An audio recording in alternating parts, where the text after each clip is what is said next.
নমস্কার, আমি এই স্কুলের নতুন প্রিন্সিপাল। আরে হ্যাঁ নাইট শোয়ে যাবো বললাম তো। কিচ্ছু চিন্তা করো না, সব খরচ আমার। এই এখন ফোনটা রাখো, স্কুলে এসেছি, পরে কথা বলছি। পরে কথা বলছি, রাখ। আমি জানি আপনাদের মধ্যে অনেকের এই স্কুলের সঙ্গে একটা গভীর সম্পর্ক আছে। যারা যারা এখানে পড়েছেন তারা কি আমাকে বলতে পারবেন তখন থেকে আজ পর্যন্ত এখানে কি কি পরিবর্তন এসেছে? কিছু বদলায়নি ম্যাডাম, সব আগের মতোই আছে। তাহলে এর জন্য দায়ী কে? এমএলএ আর এমপিরাও এখানে কোনো কাজ করেন না। আর কেউ বলবেন? এখানকার অফিসাররা এখানকার সমস্যার কথা ওপর মহলে জানান না ম্যাডাম।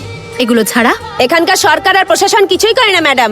আপনারা কি করেছেন? যে স্কুলে আপনারা পড়াশোনা করেছেন তার জন্য আপনারা কি করেছেন? শহরের মন্দিরগুলোকে আমরা রং করি যাতে সুন্দর লাগে। মন্দিরের ব্যাপারে তো সরকার কোনো সাহায্য করে না, সেটা তো আমরাই করি।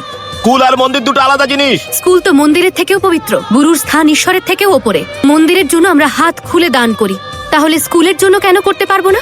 যদি আপনারা মন্দির ছাড়াও কিছু জিনিসের জন্য এগিয়ে আসেন তাহলে পরিবর্তন আসবেই। শুধু স্কুলই নয়, এখানকার টয়লেটগুলোকেও ঠিক করতে হবে। এর গুরুত্বটা বুঝুন।